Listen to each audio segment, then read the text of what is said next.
occasion, I have the honor of presenting to you one of the most remarkable men in the world.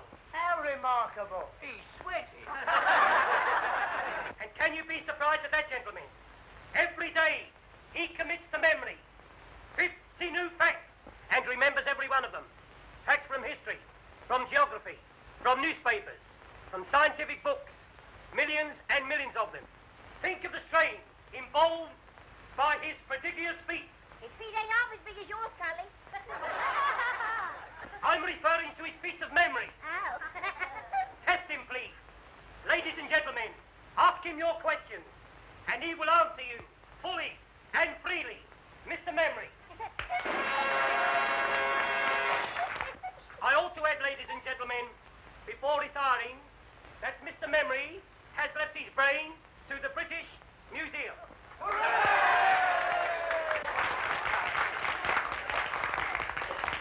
question, please. Ladies first. Where's my old man been since last Saturday? On the booze. In Quam. Out with his bit. A serious question, please. What won the Derby in 1921? Mr. Jack Jones humorist with Steve Donegal won a length at the odds of 6-1. Second and third, Craig and Aaron and Lemonora. Am I right, sir? Right. What won in 1936? You come back in 1937 and I'll tell you, sir. How far is Winnipeg from Montreal? What won the cup in 1926? Cup, Waterloo, football or tea, sir? Football, silly. When did Chelsea win it? 63 BC in the presence of the Emperor Nero. What causes flipping poultry? Don't make yourself so common. Well, our bells have got it, haven't they? How many races did Mick the Miller win? How old is my wet? When was Crippen hanged? Who was the last British heavyweight champion of the world? Henry VIII. My old woman. Bob Fitzsimmons. He defeated Jim Corbett, heavyweight champion of America, at Carson City, Nevada, in October 1897. He was then 34 years of age, sir. Am I right, sir? How old is Mae West? I know, sir, but I never tell a lady's age. Next, please. What causes flipping poultry? How far is Winnipeg from Montreal? Miss Whitty, you, sir? How far is Winnipeg from Montreal? Ah, a gentleman from Canada. You're welcome, sir. Winnipeg, the third city of Canada and the capital of the province of Manitoba. Distance from Montreal, 1,424 miles. Am I right? Quite right. Next, please. Of course, that was a very historical fact. Oh, my word!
Well, there we are. May I come home with you? What's the idea? Well, I like to. Well, it's your funeral. Go on, then, there's a bus.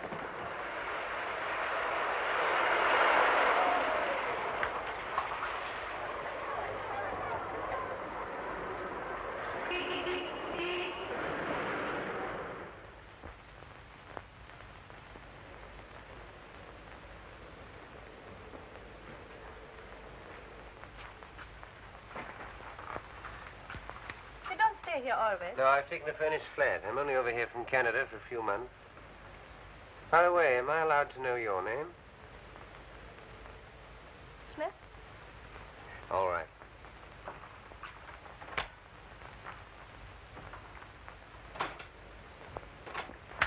Do you want to know more about me? What do you think I do for a living? Actress? Not in the way you mean. Chorus? No. I'm sorry. I'm a freelance. Out for adventure, eh? That's right. This way. I'm afraid you'll find my sitting room all upset. I've had the decorators in. Wait till I find the switch. Not yet.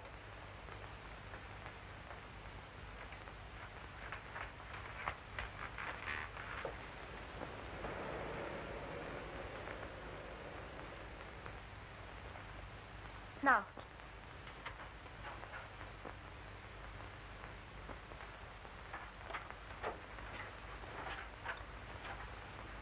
Mr. Hannay, would you be so very kind and turn that mirror with its face to the wall?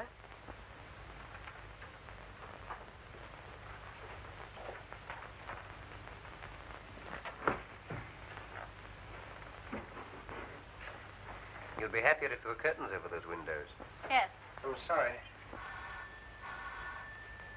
Hello, there's the telephone. Just a minute. Mr. Hannay, don't answer the telephone. Why not? Because I think it's for me. Oh. Please don't answer. Just as you say. Won't you sit down? Thanks. Would you please kick that footstool over to me?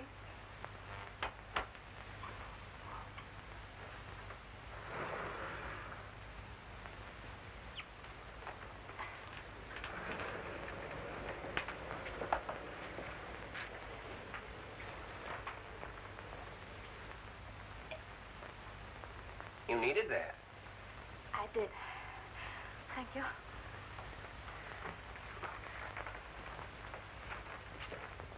I owe you an explanation. Well, don't bother about me. I'm nobody. We cannot talk here. All right.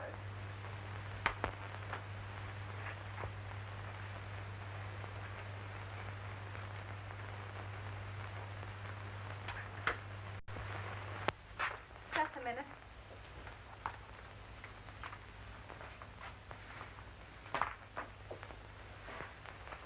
Okay. Mm-hmm. Cigarette. No, thank you. It's our friend again. Take no notice.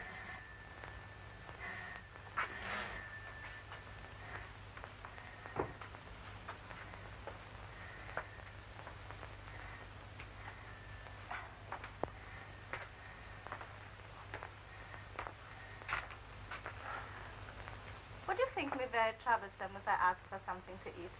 I've had nothing all day. Sure.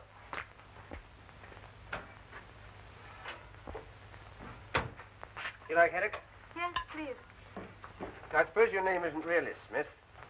Depends on where I am. You may call me Annabella. Annabella Smith. Clergyman's daughter, I say. Hello, nervy. Upset with those shots tonight? I fired those shots. You what? Yes, to create a diversion. You see, I had to get away from the theater quickly. There were 2 men there who wanted to kill me. Really, you should be more careful in choosing your gentleman friends. No, you don't understand. Well, you don't make it very easy for me, do you? Beautiful, mysterious woman pursued by gunmen. Sounds like a spy story. It's exactly what it is. Only I prefer the word agent better. Agent? For what country? Any country that pays me. Now, what is your country? I have no country. Born in the balloon, eh? We'll let that go. And now I suppose you've come over here to dig up some great, big state secret. No, I'm here to save a secret from being dug up. A very important secret for this country.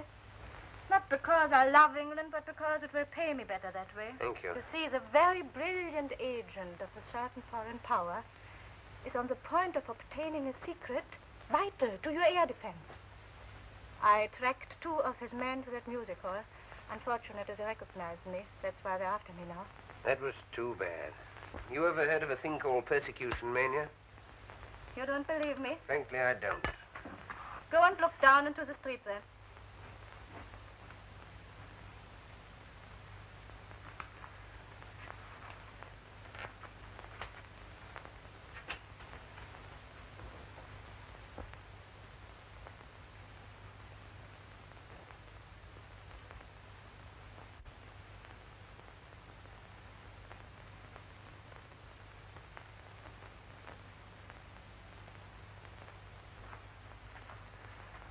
You win. After that, Yes. I hope that's shaking them off. Listen, I'm going to tell you something which is not very healthy to know. But now that they have followed me here, you are in it as much as I am. How do you mean? Have you ever heard of the 39 steps? No, what's that, a pub? Never mind. But what you were laughing at just now is true. These men will stick at nothing. I'm the only person who can stop them. They are not stopped. It's only a matter of days, perhaps hours, before the secret is out of the country. Well, why don't you phone the police or something? Because they wouldn't believe me any more than you did. And if they did, how long do you think it would take to get them going? These men act quickly. You don't know how clever their chief is. Clever and ruthless. Who is he? What's his name? He has a dozen names, and he can look like 100 people. But one thing he cannot disguise. This. Part of his little finger is missing. So if ever you should meet a man with no top joint there, be very careful, my friend. Thanks. I'll make a note of it. Meanwhile, what are you going to do? First, I'll eat my haddock. And then, if you're not going to turn me out into the street, have a good night's rest. Oh, you're welcome to my bed. I'll get a shakedown on the couch. Anything else I can get you? A map of Scotland. Oh, it's Scotland. There's a man in Scotland whom I must visit next if anything is to be done. Are there 39 steps in Scotland by any chance? Perhaps I'll tell you tomorrow.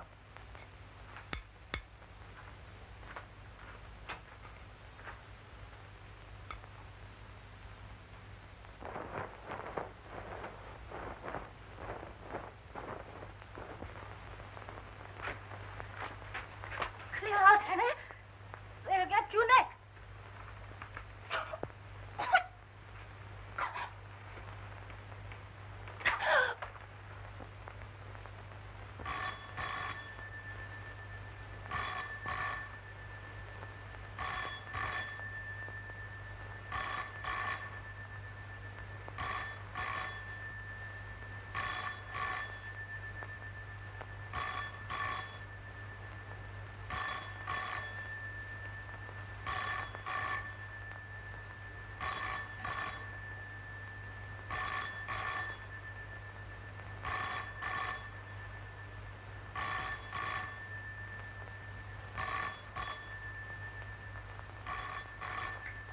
What you were laughing at just now is true. These men will stop at nothing.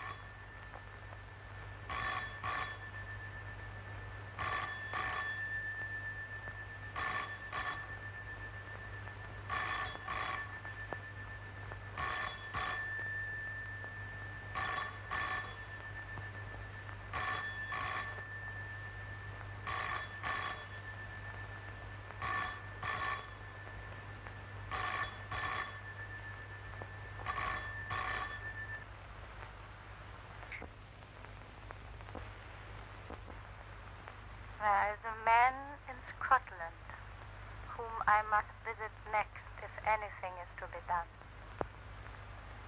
It is only a matter of days, perhaps hours, before the secret is out of the country. The police would not believe me any more than you did. I tell you, these men act quickly. Quickly.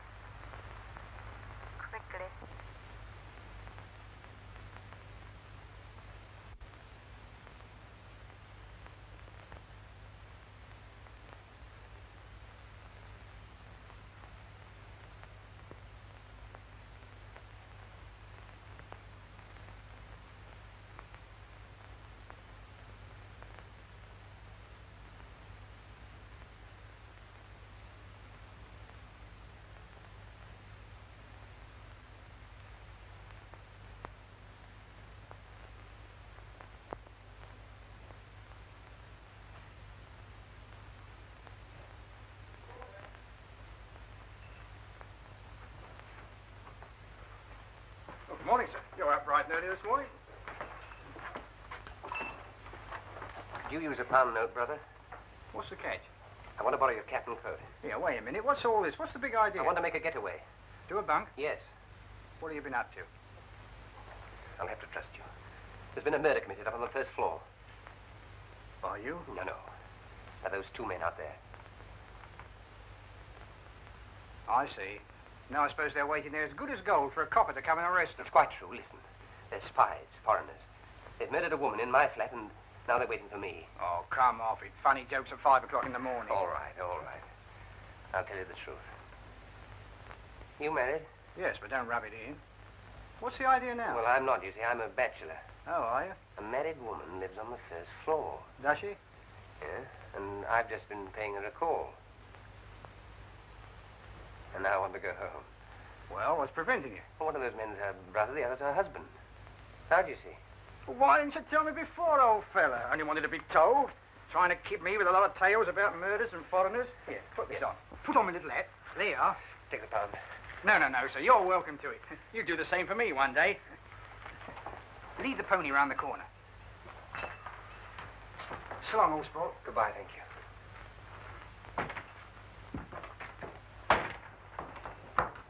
Oi! The empties.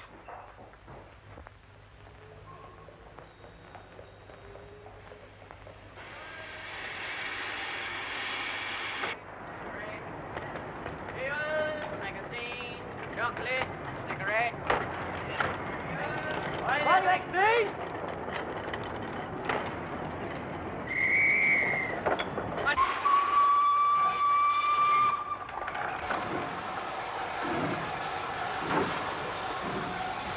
There he is.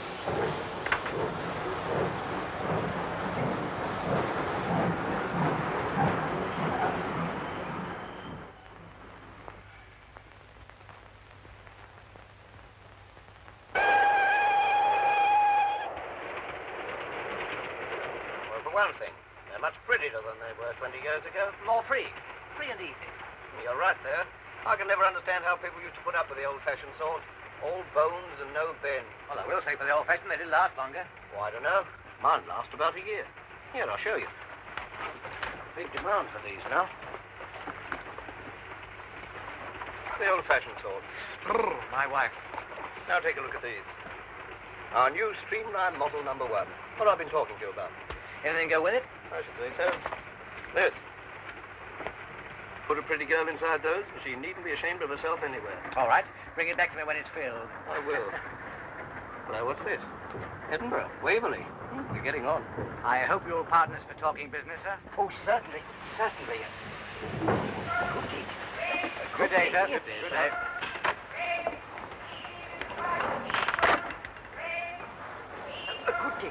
Broad-minded old geezer. I bet he's very good at charades. I wonder what won the 2 o'clock at Windsor. I don't know. Let's get a paper. Hey, son. Speak it out English? Dispatch.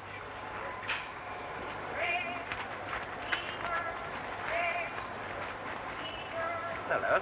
Well, what won it? There's been another woman murdered in a West End flat. What? Woman murdered in West End flat. These sex dramas don't appeal to me. What one? Bachelor butt. Good. 7 to 4 hours. Oh, not so good. Portland Mansions, Portland Place. By the BBC. That's a nice quiet place to put someone to sleep. Good night, everybody. Good night. That's a good one. What was she like? One of the usual? A well-dressed woman of about 35, with a knife in her back. Lieutenant Richard Hannay is missing. You surprise me. At 7 o'clock this morning, the charwoman Elizabeth Briggs... Well, if that isn't the blasted limit. What's the matter now? Is there no honesty in this world at all? I ask you. The new bodyline rubber panty corsets. On sale today. McCutcheon Brothers, Princess Street. Price 17 and 9. Brassiere to match, 4 and 11. Do you get that? The bodyline. 1 and 3 cheaper than our streamline. No use going to Aberdeen now. Might I have a look at your paper? Certainly.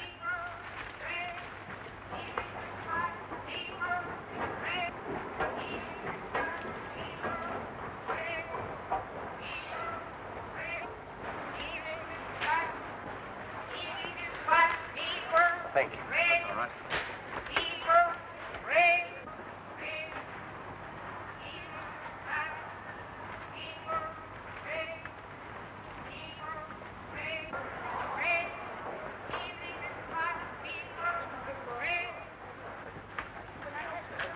Worse than his face.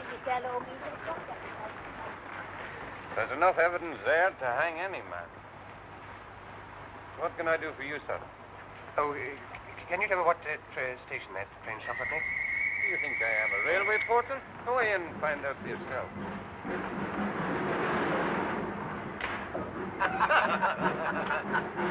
I can think a better one than that present. Well, you couldn't have it very funny. You liked it, did you? Have you heard the one about the young lady of Ongar? I don't know. I can't remember. Oh, you must hear that. There was a young lady of Ongar. Yes, we...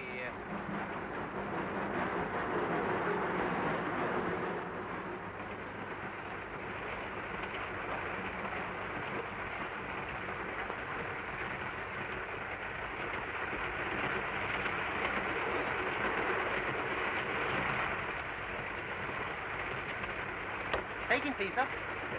Thank you.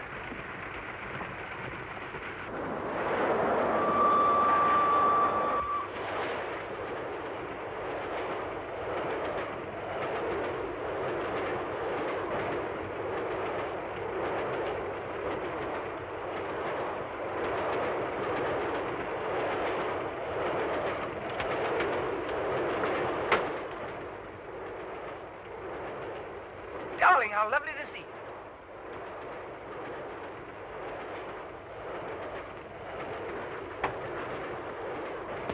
Don't mind having a free meal in there.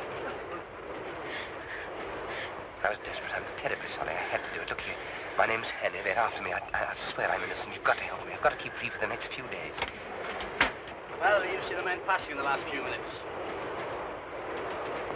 This is the man you want, I think. When we passed just now. He's waiting here and told me his name is Hanny. Is your name Hanny? No. Are you coming in to tea, sir? I'll be right along.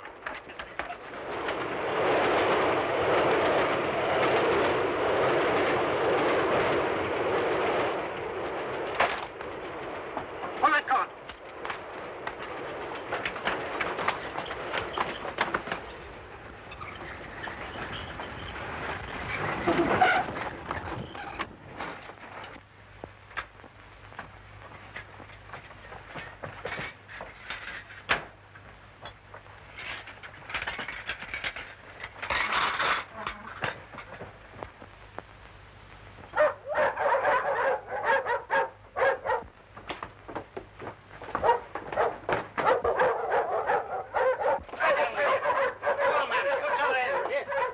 Get on with it.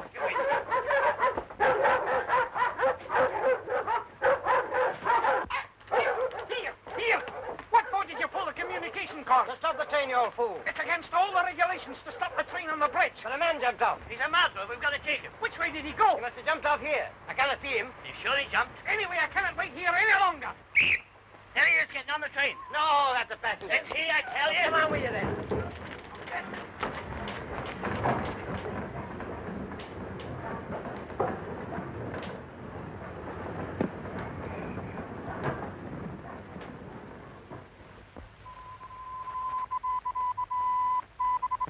Any escape, fiber. Any escape, fiber. Fiber, express special. Fiber, sensation, escape on board, please. Fiber.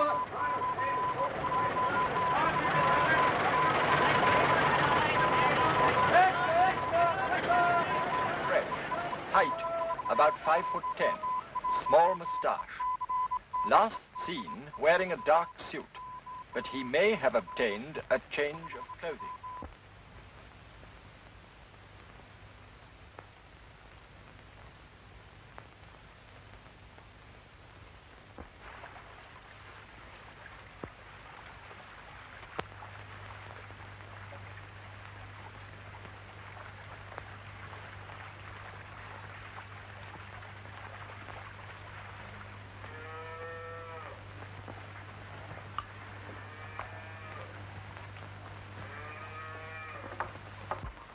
Good day.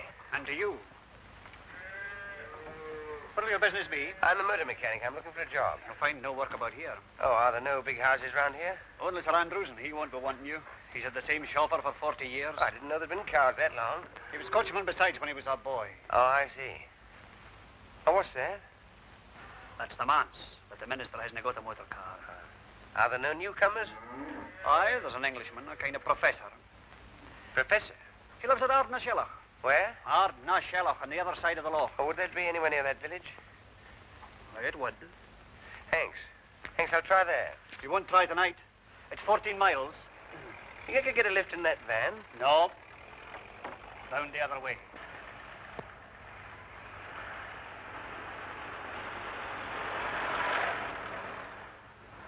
I guess you're right. Could you put me up for the night somehow? Free? Oh, no, I'll pay. All right. Can you eat the herring? I could eat half a dozen right now. Can you sleep in a box bed? I can try. 2 and 6. Take it now. Thank you. Go in with the gentleman. He'll stay with us till tomorrow morning. Your daughter? My wife.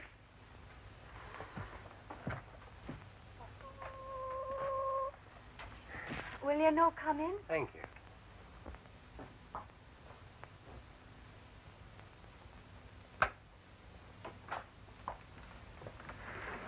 Here's your bed. Oh, I'll lift these things. Could you sleep there, do you think? You trying to stop me? Oh, you'll be tired. I'll say I have. I'm on the tramp looking for a job. Oh, won't you sit down, please, while I go on with our supper? Oh, thank you.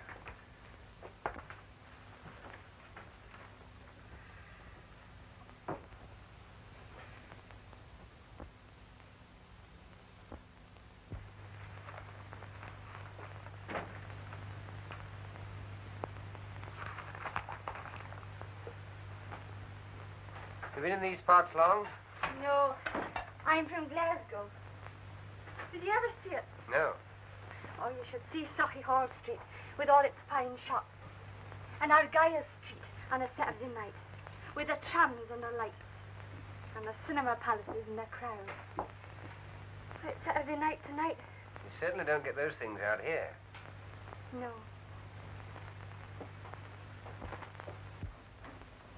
You miss them? Sometimes. Well, I've never been to Glasgow, but I've been to Edinburgh and Montreal and London. I'll tell you all about London at supper. John wouldn't approve of that, I doubt. Why not? He says it's best not to think of such places and all the wickedness that goes on there. Well, why not listen now before he comes back? What do you want to know? Well, is it true that all the ladies paint their toenails? Some of them. Do London ladies look beautiful? They do. But they wouldn't if you were beside them. You ought not to say that. What ought he not to say? Oh, I was just saying to your wife that I prefer living in town than the country. God made the country.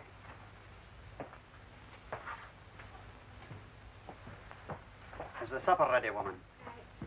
Do you mind if I have a look at your paper? No, I don't mind. Thank you.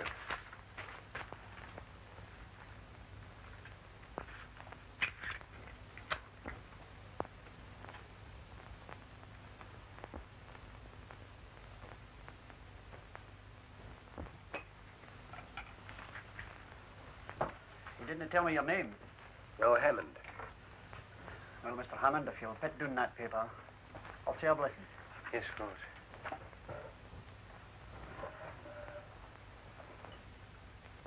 Sanctify these bounteous mercies to us miserable sinners. O Lord, make us truly thankful for them and for all thy manifold blessings. And continually turn our hearts from wickedness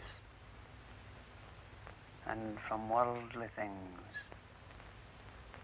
unto thee.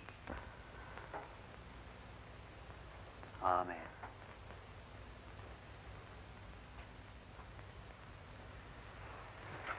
Oh, mind, I forgot to lock the barn.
a car is coming. That'll be the police. You best be going. Thank you. I think it's a grand sleep. Hurry up. Don't let them catch you. I'm ready.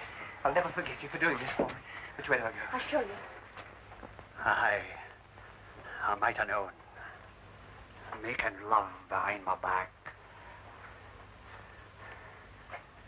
Get out. Just a minute. I and you two. Get out of my house before I... Aye, go. Go. I'll leave you like this, no fear. It's your chance of Look liberty. here, you don't understand. Look here, you're all wrong about this. You're only trying to help me. Aye, to bring shame and disgrace upon my house. You're telling me to escape from the police. The police? It's the police. They're after me for murder. What? They're here. She was only trying to warn me. I had to tell her about it last night. Don't let them in. Say I'm not here. I'll make it with you, while. How much? £5. Have you got that much? Yes. Give it to me. After they've gone. Get back into the bed. Shut him in. Tight him. No, not there. I didn't trust him. But he took the money. He couldn't have resisted. Here. Have you seen the stranger about here? I was right. He's asking if there's a reward if you get catched. He'll argy-bargy for a moment longer before he lets them in. Now's your time. Oh, your jacket's terrible light-coloured. I'm afeard they'll see you. You best take this one. Is this your husband's coat? I his Sunday best one, but never mind. They mustn't see you. What'll happen to you? Oh, I say I couldn't have stopped you. He'll not ill-treat you. No, he'll pray at me, but no more. What's your name? Margaret. Goodbye, Margaret. I'll never forget you for this.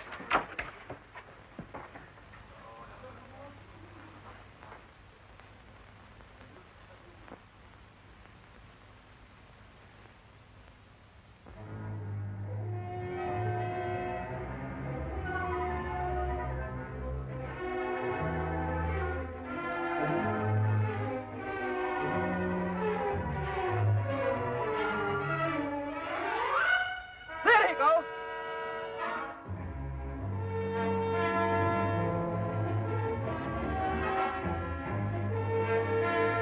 Spread out in a line.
Martin. What name shall I say, sir? Well, he wouldn't know my name. Ask him if he knows Miss Annabella Smith. Would you wait here, sir, while I Yes, call? all right.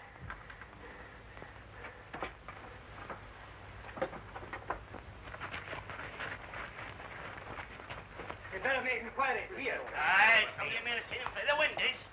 There's been a couple of motor cars here. Aye. Murders didn't pay calls in motor cars. Good day to you. The same to you. Have you seen any strangers about this morning? There's a few callers upstairs now, but they're no strangers. You haven't seen any suspicious-looking bodies outside the windows or calling at the house? No, sir. There hasn't been anybody near here for the last half hour. You're from Annabella Smith? Yes. We're just having a few drinks to celebrate my daughter Hilary's birthday. Give me 5 minutes to get rid of these people, then we can talk. Of course. Come along in and meet my wife. Louisa, my dear, I've another guest for you. This is Mr... I forgot to ask your name. Hammond. Mr. Hammond. He's come to see me on business, all the way from London. There's a police inspector at the door, sir. He wants to speak to you. At the door. All right, I'll deal with it. Take him in, my dear, will you please? Come and I'll meet my be back daughter. in a moment. This is Patricia. Mrs. Bailey, Mrs. Huntley. Oh, Hilary, my dear, this is Mr. Hammond. Mr. Hammond. He's just arrived from London. How do you do, Mr. Hammond? Forgive the orgy. We've all been to church and the sermon lasted 3/4 of an hour. Well, this is Captain and Mrs. Ogilvy. Have a drink, Mr. Hammond? Thank you. This is Derek Stewart. And this is Sheriff Watson. You've got to be polite to him. He's our sheriff substitute. Scotch for local beef. Give you 6 months hard as soon as look at you. Remember the time when my car ran into those sheets? It's all right. Don't worry. I've sent them away. Come and look at the view from this window, Mr. Hammond. We're rather proud of it.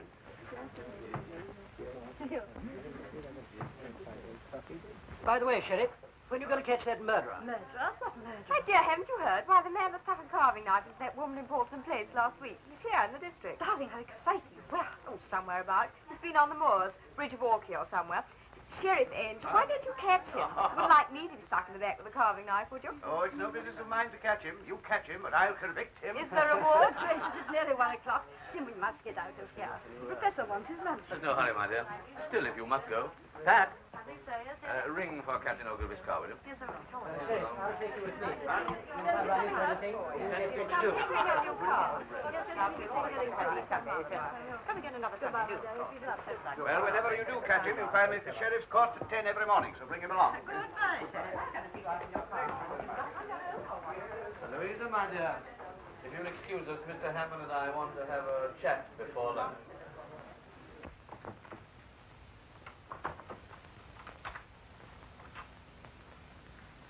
Now, Mr. Hannay, I suppose it's safe to call you by your real name now? What about our mutual friend Annabella? She's been murdered. Murdered? Oh, the Portland Mansions affair. What our friends outside are looking for you for? I didn't do it. Of course you didn't. But why come all this way to Scotland to tell me about it? I believe she was coming to see you about some air ministry secret. She was killed by a foreign agent who was interested too. Did she tell you what the foreign agent looked like? There wasn't time. No, there was one thing. Part of his little finger was missing. Which one? This one, I think. Sure it wasn't this one?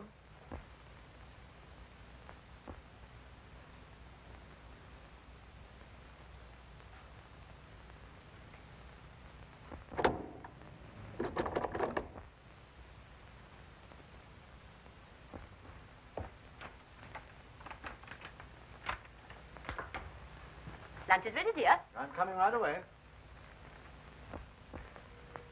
Well, Mr. Hannay, I'm afraid I've been guilty of leading you down the garden path.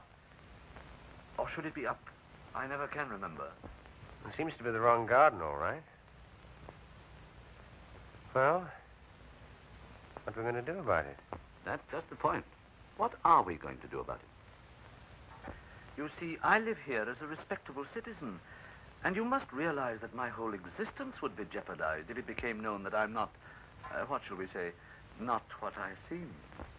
Oh, Mr. Hannay, why have you come here? Why have you forced me into this difficult position? I can't lock you up in a room or anything like that. You see, there's my wife and daughters to think of. I don't know what to think. Really, I don't. What makes it doubly important that I shouldn't let you go is that I'm just about to convey some very vital information out of the country. Oh, yes, I've got it. I'm afraid poor Annabella would have been too late in any case. Well, that's that. Yes. And what about it? What about what? About yourself. Seems to me there's only one way out. And what's that? Supposing I left you alone with this revolver. Tomorrow's newspapers would be able to announce that the Portland Place murderer had taken his own life. I thought you were coming to lunch directly, dear. We've all been waiting. Mr. Hammond be staying? I don't think so, dear. Well, what do you think, Mr. Hannay?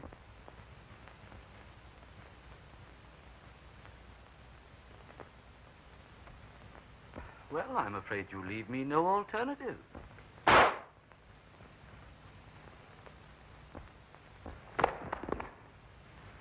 I can't find my hymn book. Where did you leave it? In the breast pocket of my overcoat. It was hanging here. John, I'm afraid I gave it to that gentleman who was staying here that night.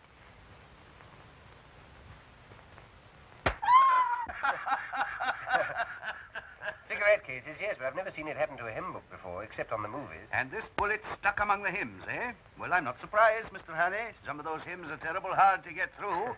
I've stuck at them myself before now, eh? I'm not complaining, Sheriff. Hymns that have helped me, eh? Yes, that's a good one, Mr. Hannay. That's fine. And to think that I was drinking a champagne only half an hour before. Well, it's a lesson to us all, Mr. Hannay, not to mix with doubtful company on the Sabbath. And, how did you escape? Well, if you look through the window, sir, you'll see. They put the body in the dressing room. When I came to, I borrowed this suit in case one of his men recognized me and pinched his car. Sheriff, I don't want to hurry you or anything, but oughtn't we to be taking steps? This is serious, you know. If it weren't, you don't suppose I'd put myself in your hands with a murder charge hanging over me. Never heed the murder, Mr. Hannay. I don't doubt you'll be able to convince Scotland Yard of your innocence as easily as you've convinced me. All I'll need will be a short statement that I can forward to the proper authority. Okay. I've someone coming over from the police station next door to take it down. Thank you. Were you wishing to see me, Sheriff? Indeed I am. Do you think I enjoy playing for time with a murderer? Murderer? Certainly. Hannay, you're under arrest on the charge of willful murder of a woman unknown in Portland Mansions, London, on Tuesday last. Take him over to the county jail. Sheriff, you've heard my story. You must believe it. It's true. I tell you every word of it. Hannay, we're not so daft in Scotland as some smart Londoners may think. Do you think I believed your cock and bull story about the professor? Why, he's my best friend in the district. Give me Professor Jordan. If the professor didn't shoot me, where did that bullet come from? Oh, that's easy. From one of your pursuers on the moor. Isn't that so, Inspector? Yes, sir. I had a shot at him myself. I demand that you allow me to telephone to the High Commissioner for Canada in London. You better do that from London. You'll be there soon enough. It'll save you the cost of a trunk call.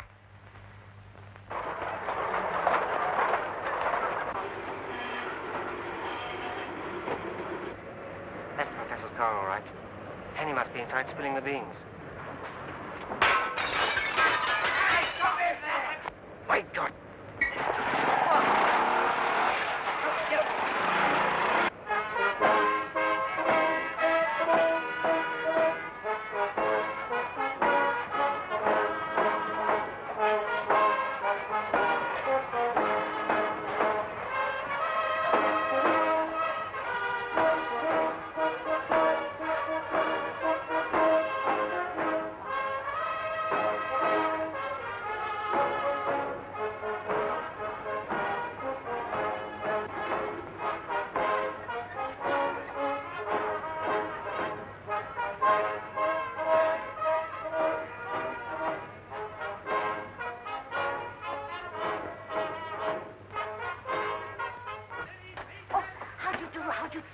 We're all waiting for you.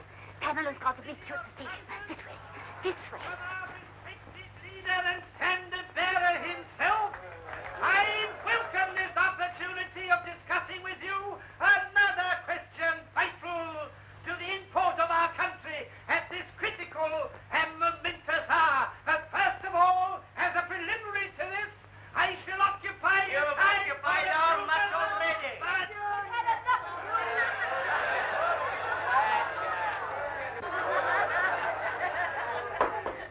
Ladies and gentlemen, I'm now going to call upon the speaker of the evening. Speaker! There's no need for me to tell you who he is, nor to speak of his brilliant record as a soldier and a statesman. Son of Scotland, who Speak crossed what? the border and conquered England, and is now one of the foremost figures of the diplomatic and political world in the great city of London. I'm therefore going to ask you to tell you something. That's about time, too. Namely, how important it is to this constituency that at this crucial by-election, our candidate should be returned by an adequate majority.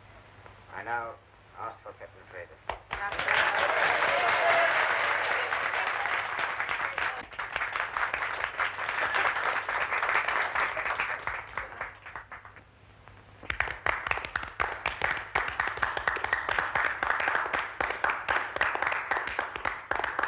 Ladies and gentlemen, I apologize for my hesitation in rising just now, but to tell you the simple truth, I'd entirely failed while listening to the chairman's flattering description of the next speaker to realize he was talking about me. As for you, may I say from the bottom of my heart and with the utmost sincerity how delighted and relieved I am to find myself in your presence at this moment.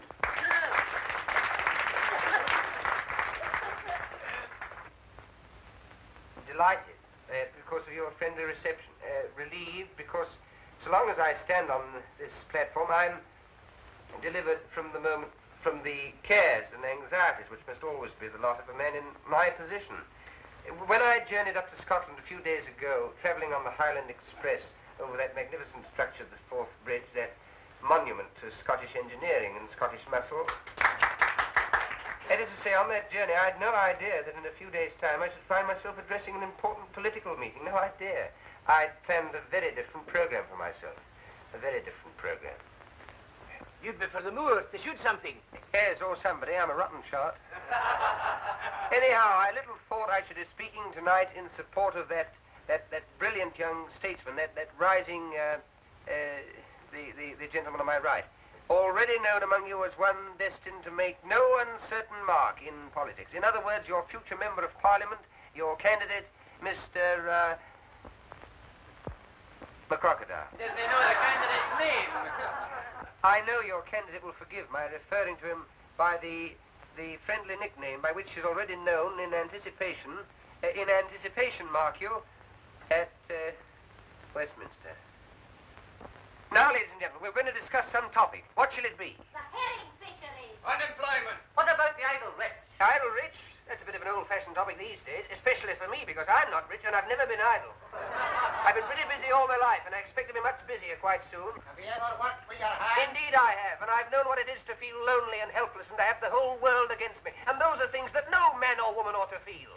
And I ask your candidate and all those who love their fellow men to set themselves resolutely to make this world a happier place to live in.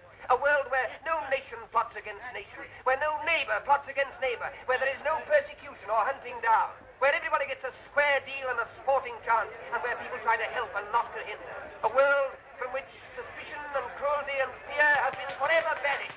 That is the sort of world I want. Is that the sort of world you want? That's all I have to say. Good night.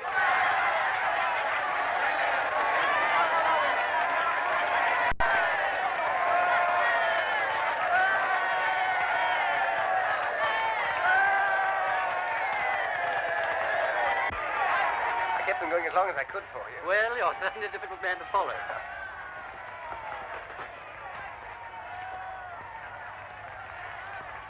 Well, I suppose you think you've been damn clever. Officer, will you tell your prisoner not to insult me, You please? try and stop You me. come along with me. Couldn't you realize I was speaking the truth? In that railway carriage, you must have seen I was genuine. Well, whether you believe me or not, will you put a telephone call through to the High Commissioner for Canada in London and tell him an enormously important secret... That'll do now. An enormously important secret is being taken out of this country by a foreign agent. I can't do anything myself because of this fool of a detective. Has that penetrated? Right to the funny bone. Now tell me another one. Haven't you any sense at all? Put that call through, I beg of you, and refer them to me. Will you do this? No. Good night. I beg pardon, miss, but we should like you to come too. Whatever for? To identify the prisoner formally. Will you come to the police station? What? It's only for a few minutes. All right, if it's absolutely necessary, let's get it over. It must be the outcome of wise planning.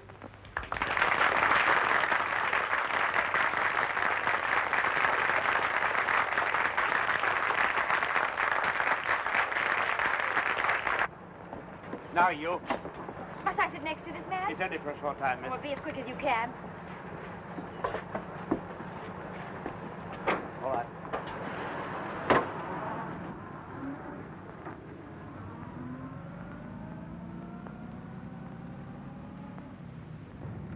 Isn't that the police station? We're running past it. Tell the man. I'm afraid you must have misunderstood me, miss. We're not exactly going to this police station. Well, where are we going? To Inverary. Inverary? Yes, miss. This man's to be questioned by the sheriff principal. We have orders to take him there direct. But you've no orders to take me. No, miss, but I'm afraid you must go. I'll see you're sent back at the earliest possible moment. Well, how far is it to Inverary? 40 miles. Will you keep quiet? Sorry. We'll be there in less than 2 hours, miss. 2 hours? Do you think I'm going to spend half the night with you all? Looks like it.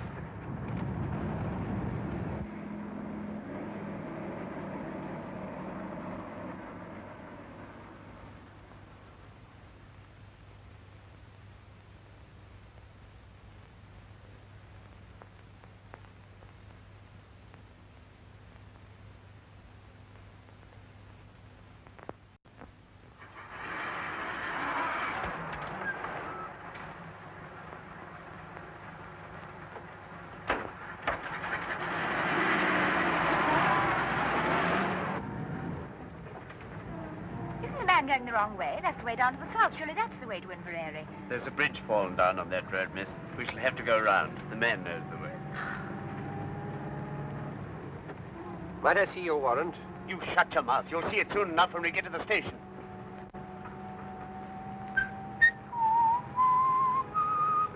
Would you like to have a small bet with me, Pamela?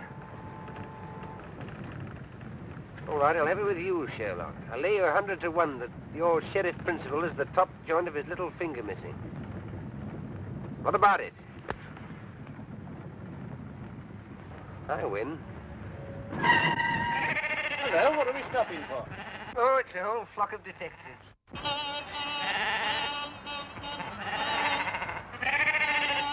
Sheep all over the road, damn silly things. Get out, both of you, and clear them away. What about him? I'll soon fix that. There, miss. Now you're a special constable. What's the idea? What you As doing long this as you for? stay, he stays.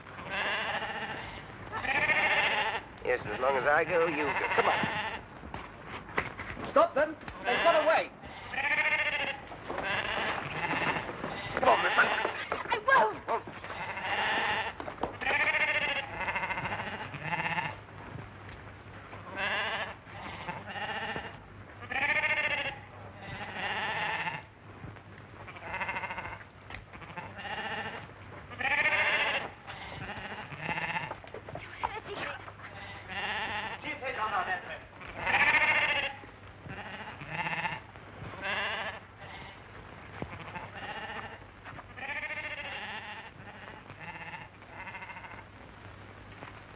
Where the devil can they have gone?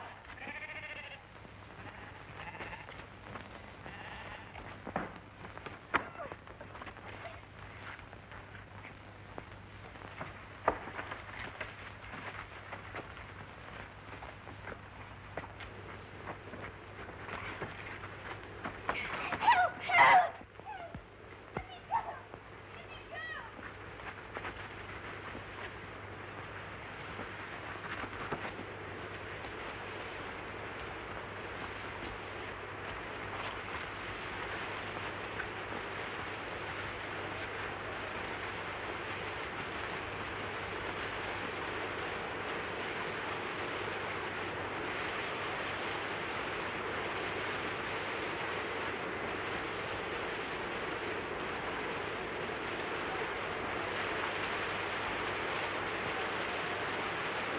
One yip out of you and I'll shoot you first, myself after. I mean that.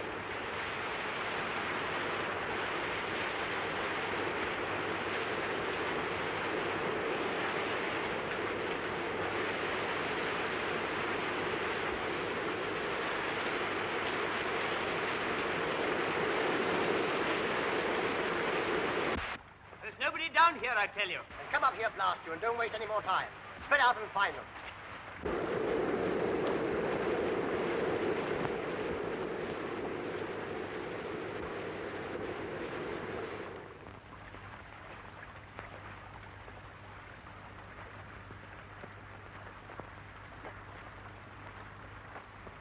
Must be a mile away by now. Don't do that. Oh, do stop whistling. What are you doing all this for? You can't possibly escape. What chance have you got tied to me? Keep that question for your husband. Meanwhile, I'll admit you're the white man's burden. I know, and I can't tell you what comfort that thought gives me. I say, what is the use of all this? Those policemen will get you as soon as it's daylight. They may get me, but they're not policemen. And when did you find that out? You found that out yourself. I should never have known that was the wrong road to Inverary. They were taking us to their boss, and God help either you or me if they ever catch us again. I see. You're still sticking to your penny novelette spy story. Oh. There are 20 million women in this island, and I've got to be chained to you. Now, look here, listen, once more. I'm telling you the truth. I told it to you once in the train last week. I tried to tell you after the election meeting this evening. I'm telling it to you now for the third time. There's a dangerous conspiracy against this island, and we're the only people who can stop it. Think what you've seen happen right under your very nose. The gallant knight to the rescue. All right. Then I'm just a plain, common murderer who stabbed an innocent, defenseless woman in the back not 4 days ago. How do you come out over that? I don't know how innocent you may be, but you're a woman and you're defenseless and you're alone on a desolate moor in the dark, manacled to a murderer who'd stop at nothing to get you off his hands. If that's the situation you prefer, have it, my lovely, and welcome. I'm not afraid of... For all you know, I may murder a woman a week. So listen to a bit of advice. From now on, do every single thing I tell you to do, and do it quick. You big bully. I like your pluck. Come on.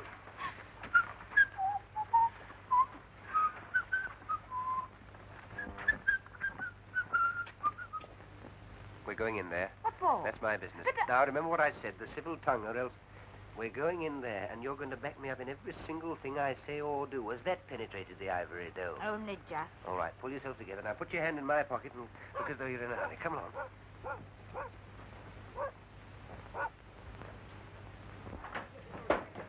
Oh, come away in, ma'am. Come away in, son. Oh, the young lady's terrible. Oh, yes, we had an accident in our car a few miles back. Oh, you'll be staying the night? Yes. We've just the one room left with the one bed in it. But you'll no be minding that. Oh, no. Quite the reverse. You're man and wife, I suppose. Oh, yes. Yes. Have you any luggage? No, we left that behind in the car. Oh, maybe I could lend the young lady a nightgown. Will you please to register? James, the book. Aye. I'll away up and light the fire for you. Will you be needing your supper? Oh, no, thank you. Just send up a large whiskey and soda and a few sandwiches. Oh, and a glass of milk. Oh, very well, sir. Can't write with my left hand, my dear, but I can shoot with it. You can guess what's in this pocket. Come on. Oh, you shall sign, darling. The sooner you get used to writing your new name, the better. Now, off we go. Mr. and Mrs. Henry Hopkinson, the Hollyhocks, Hammersmith.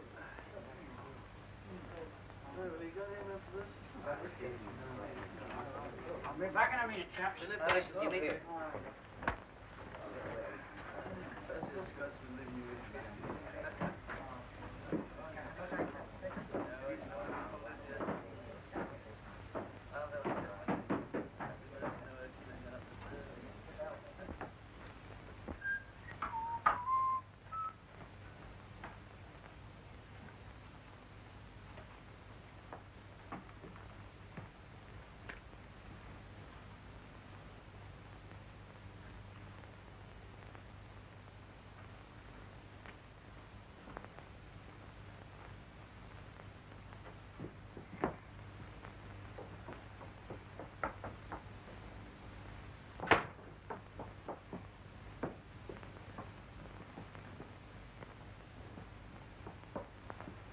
Now, dearie, off with that wet skirt of yours, and I'll have it dried in the kitchen. Oh, don't bother. It'll dry in front of the fire just as well, thanks all the same. No doubt the gentleman will take care of you. Good night, sir. Good night, ma'am. Good night. Good night. Is he married to her, do you think? I dinna ken and I dinna care. They're so terrible in love with each other. I tell you, I can't stand it any longer. I'm going to tell them the whole story. You want to hang me for murder I never committed? As long as they hang you, I don't care whether you committed it or not. Let me go! Do you think I'm going to spend the whole night with you in this room? Of course you are. What else can you do? Come on. Can I come in, sir? Come in. Oh, we were just getting warm before the fire. I can see that. I thought maybe you'd like this in your bed, sir. Oh, thank you very much. You'd like a hot water bottle, wouldn't you, my sweet? Yes, darling. Yes, darling. Very well. I say, please don't go. Why not? Is anything wrong? Of course, there's nothing wrong. She wants to tell you something, that's all. We're a runaway couple. I kenned it all the time. And they're after you? You won't give us away, will you? Please. Of course we will not give you up. A good night to you both. You'll no be disturbed. But...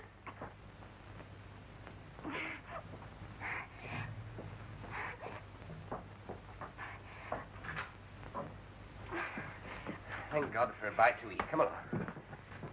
There you are.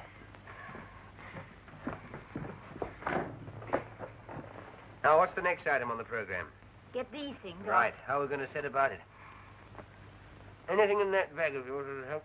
A pair of scissors or hairpin or something?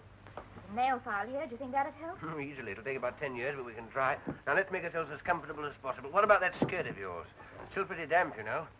Don't want to be tied to a pneumonia case on top of everything else. Take it off, I don't mind. I shall keep it on, thank you. And that is that. My shoes and stockings are soaking, so I think I'll take them off. It's the first sensible thing I've heard you say. Can I be of any assistance? No, thank you. All right.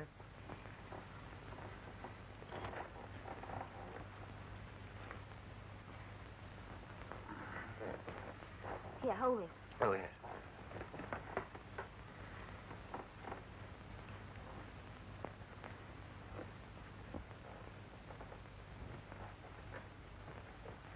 Half a minute.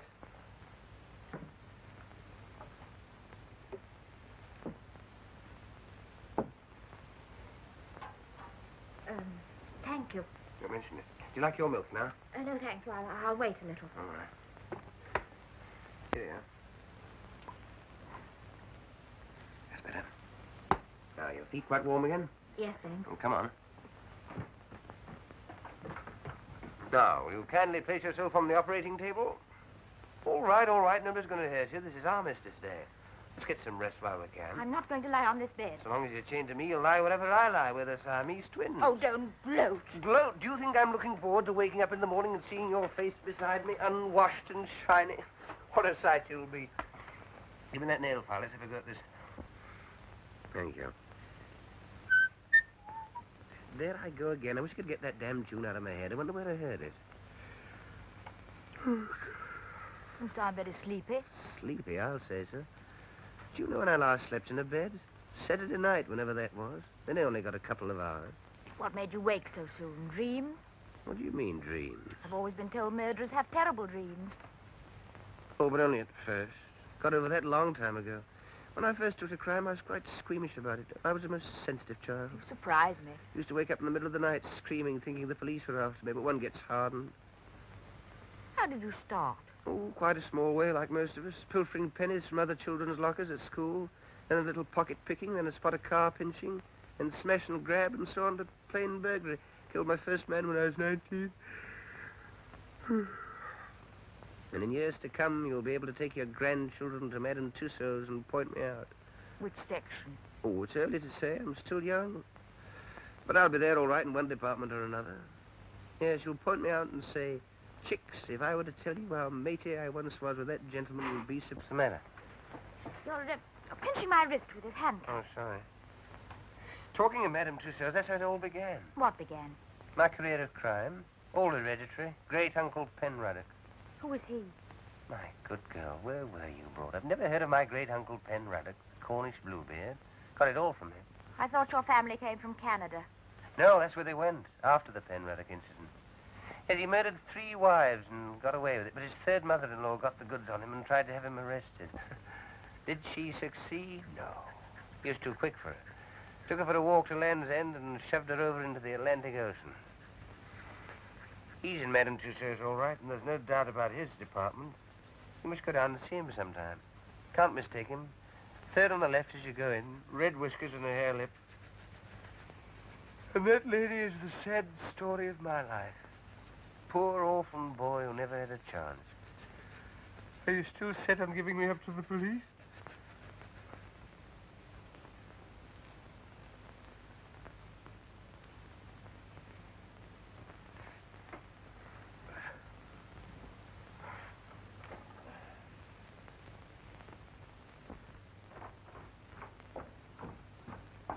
You're sure everything's going to be quite all right? Bound to be. He can't have much time. As soon as I picked up... You know what? I'll clear out of the country. Be careful. Wow, to me.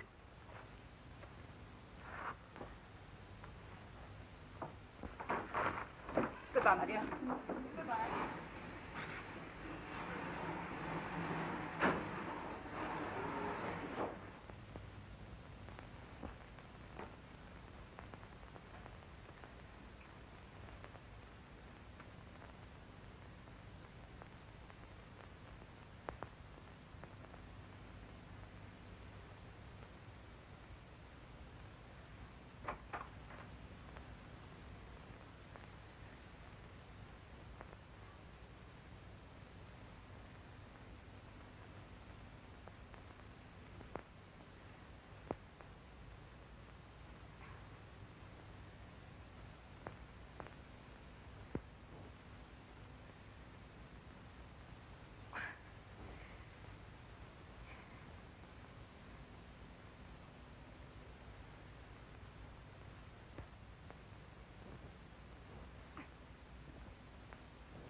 that Professor Jordan's house? Can I speak to Mrs. Jordan, then? Is that Mrs. Jordan? Oh, he's gone to London already, has he? If you could manage it, I'd like that whiskey hot. Oh, I'll away and get the hot water. No, he dodged down the side street and the police went the wrong way. The girl handed him over to us thinking we were detectives. We had to take her as well because he told her everything. Very good, ma'am. I see. Yes, ma'am. Well? The old man's got the wind up. He's cleared out already. Whatever for? Thought it too dangerous with Hanny on the loose. He's warning the whole 39 steps. Has he got the, you know? Yes. He's picking up our friend at the London Palladium on the way out. Here's your 20. That'll be half a crown. And the phone call? Oh, we'll see a shilling.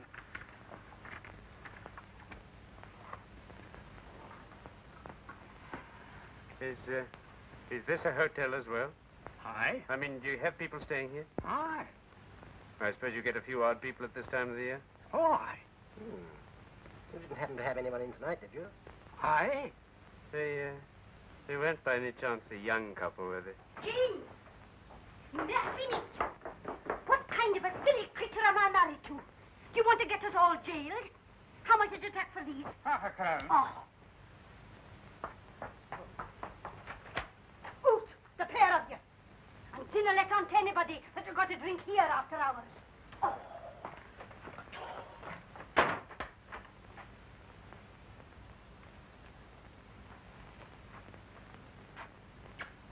You old fool, you. You wouldn't give away a young couple, would you?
Good morning. It's the idea. How did we get out of these? We didn't, at least you didn't. I slipped out of mine last night and came and camped out here. Why didn't you run away? I did, but just as I was going, I discovered that you'd been speaking the truth. So I decided to stay. May I ask what earthquake caused your brain to work at last? Those two men were in here last night. I overheard them telephoning. What did they say? Oh, a lot of stuff about the 39 steps. You Huh? let me... No, go on, go on. And someone's going to warn them. How can you warn steps? Never mind, go on. Wait, yes, and there was another thing. Someone's got scared, and is clearing out, and, oh, yes, I know. And is picking up someone at the London Palladium. London Palladium? Is that the professor? Our friend with the little finger missing? What does he want to go there for?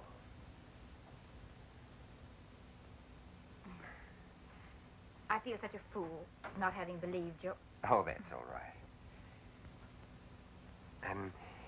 Well, we ought to get a move on. What room are those two men in? No room. They went as soon as they telephoned. They what? Didn't I tell you? You let them go after hearing what they said. You button-headed little idiot. Don't talk to me like that. 4 or 5 precious hours wasted. Why didn't you wake me up at once? Even you might have realized that what they said was important. Well, now they call these men off. Why not let well alone? Let well alone, my good girl. I'm accused of murder. Can't you realize the only way I can clear myself is to expose these spies? You still can. The man's going to the London Palladium. Really? First house or second house? I'll get there 5 hours late. Fine. The show will just about suit you. What's that? Crazy month.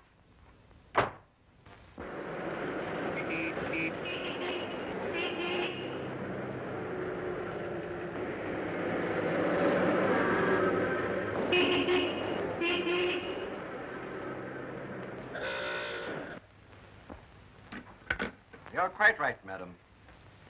It's true the Air Ministry has got a new thing quite a lot of people are interested in. But they are positive that no papers are missing about it that will be of any use to a spy. But I tell you, I'm quite certain about it. There's a man leaving the country tonight with something. Since you phoned to us from Scotland this morning, we've made the minutest inquiries. It's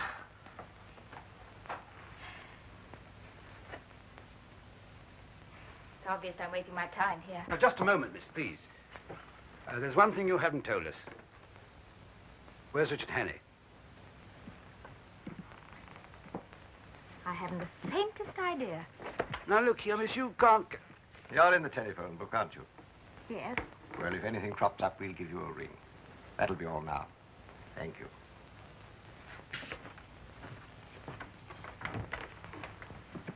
Tell Archer and Seagrave to get another taxi and follow that girl. She'll lead us to Hannay, all right.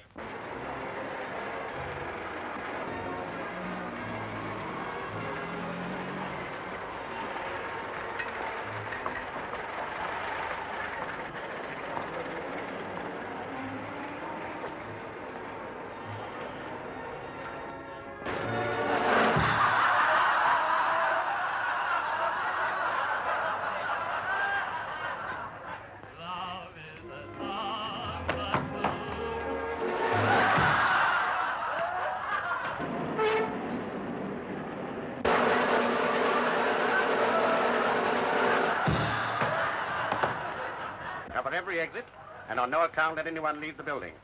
Now, you two men go in the orchestra pit. Ladies and gentlemen, we shall now sing.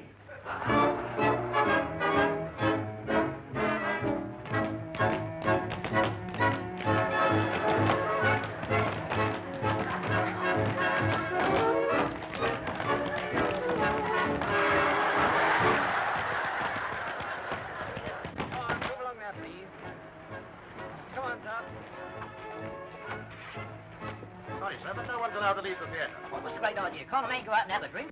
See you, please. I've got a seat in the stores. I'm just looking for someone. Can I go through, please? Oh, very good.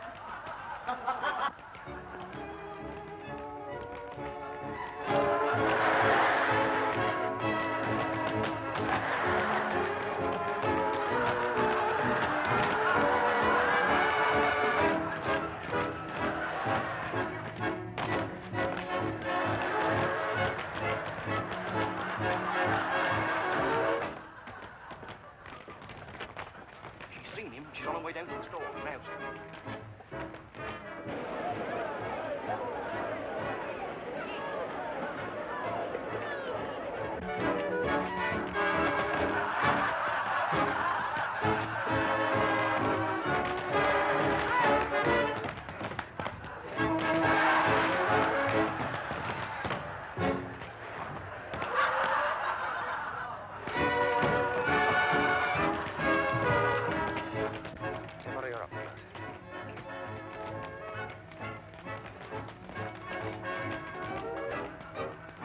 Excuse me, I take your place, please.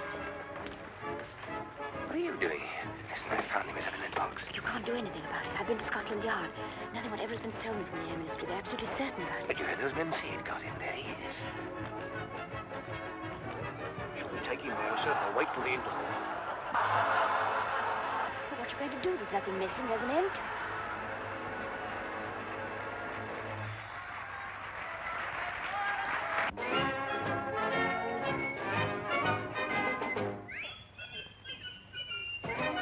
Hear that tune? It's that damn thing I couldn't get out of my head. Now I know where I heard it before. Of course, that music hall. Annabella's... Ladies and gentlemen, With your kind attention and permission, I have now the honor to present to you one of the most remarkable men in the world. It's the same little man. Every day he commits to memory 50 new facts and remembers every one of them. Facts from history, from geography, from newspapers, from scientific textbooks. Millions and millions of them down to the smallest detail. Test him, ladies and gentlemen. Ask him any question. I've got it. Of course there are no papers missing. All the information's inside Memory's head. Mr. Memory. But I still don't understand. Don't you see? The details of that air minister's secret were borrowed, memorized by this little man, and then replaced before anyone could find out. That's why he is here tonight, to take Memory out of the country after the show. But surely some gentleman here would like to speak to you. Question, please. Question, please. Where's the boat race? Mrs. Florence Nightingale died. What is the height of the Empire State? You, Richard Hannay? Listen, there's something you ought to know. Keith Hannay, come along quietly. Yes, but look here, that man on the stage... Now, look here, old man, you don't want to cause any trouble and spoil people's entertainment. General Gordon's death. Where's the capital of... What are the 39 steps? Come on, answer up! What are the 39 steps? The 39 Steps is an organization of spies, collecting information on behalf of the Foreign Office of...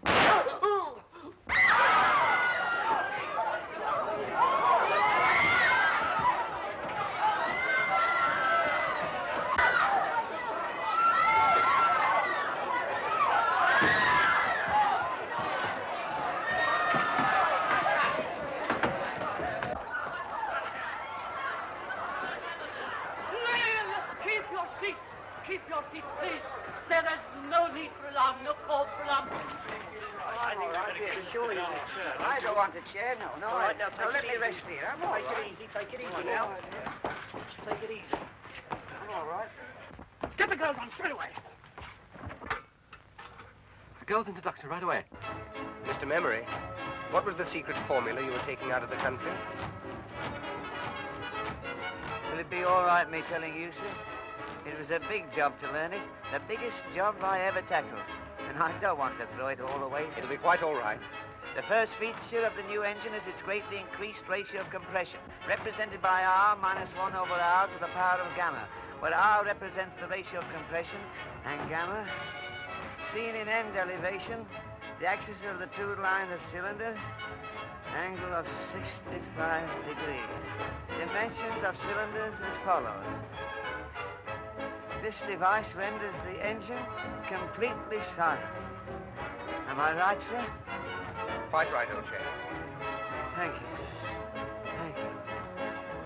I'm glad it's off my mind. At last.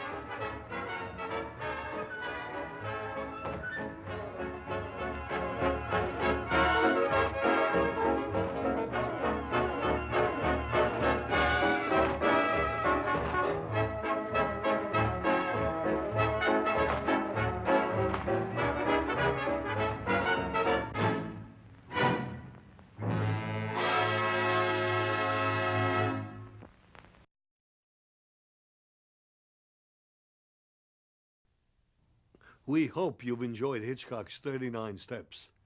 And when you visit your video store again, look around for Laserlight's other videos by Hitchcock, plus other special edition classics from the golden age of Hollywood to you. Arrivederci.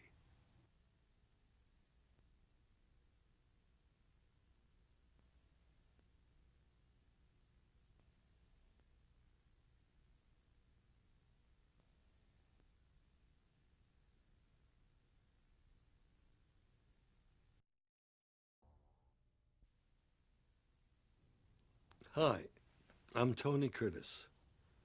Welcome to the Laserlight Special Edition Classic presentation of Alfred Hitchcock's film, The 39 Steps, which is regarded as one of his early masterpieces. It was made in 1935. It's a good example of a new kind of cinema that Hitchcock was bringing to the screen. This film, more than any of his earlier films, clinched his growing reputation. Over the years, Hitchcock became the most recognizable movie director in the world because he always appeared briefly in his films. That's so dumb, eh? That tradition began in 1926, when he once needed some extras for a film that he was shooting. He didn't have enough money for hiring extras, so he and a couple of the crew members became the extras, okay? Somewhat superstitious, Hitchcock continued his bits on camera for just a little while. But the time came when he got tired of them, and he found out that spotting Hitchcock had become a game with his audiences. So he had no choice but to continue them. The only change he made was to appear as early as possible in his films, so that the audience would quit looking for him and give their full attention to the movie. From Hitchcock's earliest years, he was a film buff. And by the age of 21, he had landed a job at a film studio as a title designer. 3 years later, he got his first chance at directing. The studio gave him another film to do, but before it was made, the studio shut down. Hitchcock's next opportunity didn't happen until 1925, when he directed a film called The Pleasure Garden. From then on, through the next 50 years, his body of work established him as the most widely known and influential director in the history of world cinema. And that's saying something. One last thing. We thought it'd be interesting to see a bit of Hitchcock's more recent work, so we found the trail of one of his best films called North by Northwest with Cary Grant. We're going to roll that trailer for you first. Then we'll run the 39 steps. And then after that, I'll be back to wrap up the things, okay?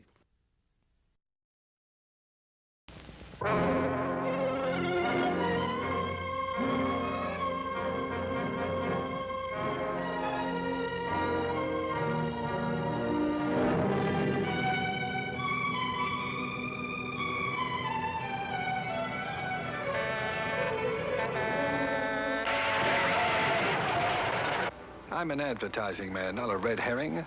I've got a job, a secretary, a mother, 2 ex-wives, and several bartenders dependent upon me. And I don't intend to disappoint them all by getting myself slightly killed. You can't fight it, Cary. Someone's out to get you, by violence, or by abduction. They'll even frame you for murder. So run for your life. Search for a man who doesn't exist, a secret nobody knows, and start a love affair in an upper berth. Hello there. Tell me, why are you so good to me? Shall I climb up and tell you why? A train may be an old-fashioned way to make a getaway. But who wants to get away from an exquisite, inquisitive blonde? How do I know you aren't a murderer? You don't. Eva Marie Saint seems to enjoy Cary's romantic performance. But her companion, James Mason, has other ideas. Ask him, Cary. Apparently, the only performance that'll satisfy you is when I play dead. In your very next role, you'll be quite convincing, I assure you. One surprise after another. Adventurous Cary romanced by the kind of blonde that gets into a man's blood, even if she has to shoot her way in.